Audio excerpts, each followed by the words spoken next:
Singapore/Seoul, Reuters. North Korea's homegrown computer operating system mirrors its political one, according to two German researchers who have delved into the code. A go-it-alone approach, a high degree of paranoia and invasive snooping on users. Their research, the deepest yet into the secretive state's Red Star OS, illustrates the challenges Pyongyang faces in trying to embrace the benefits of computing and the Internet while keeping a tight grip on ideas and culture.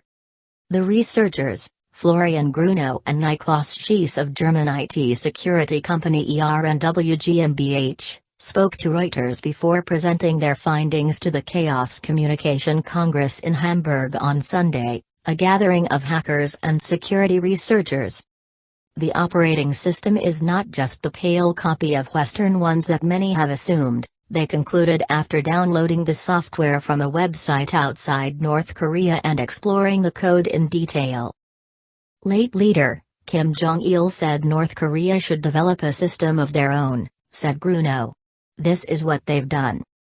North Korea, whose rudimentary internet system does not connect to the outside internet but allows access to state media and some officially approved websites, has been developing its own operating system for more than a decade. This latest version, written around 2013, is based on a version of Linux called Fedora and has eschewed the previous version's Windows XP feel for Apple's OS X, perhaps a nod to leader Kim Jong-un, who like his father has been photographed near Macs. But under the hood there's a lot that's unique, including its own version of encrypting files. This is a full-blown operation system where they control most of the code, said Grunow. This, the researchers say, suggests North Korea wants to avoid any code that might be compromised by intelligence agencies. Maybe this is a bit fear-driven, said Grunow. They may want to be independent of other operating systems because they fear backdoors which might allow others to spy on them. Grunow and Schiess said they had no way of knowing how many computers were running the software.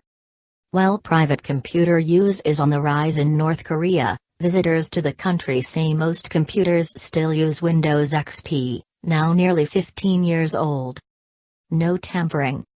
The Red Star operating system makes it very hard for anyone to tamper with it.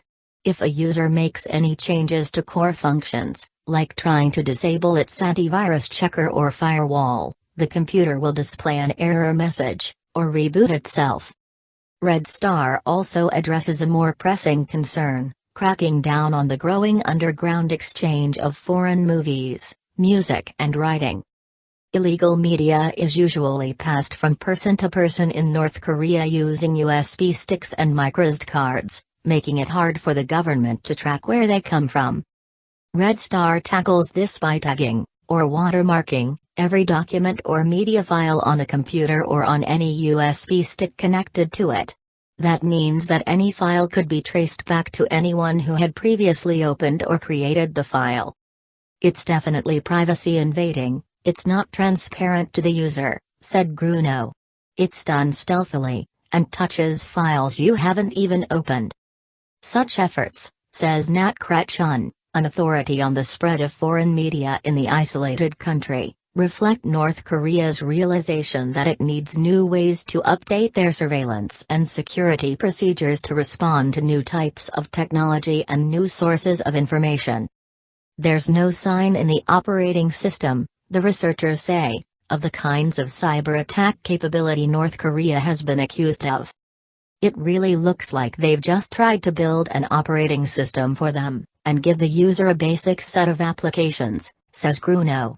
That includes a Korean word processor, a calendar and an app for composing and transcribing music. North Korea is not the only country to try to develop its own operating system. Cuba has its national Nova, while China, Russia and others have tried to build theirs.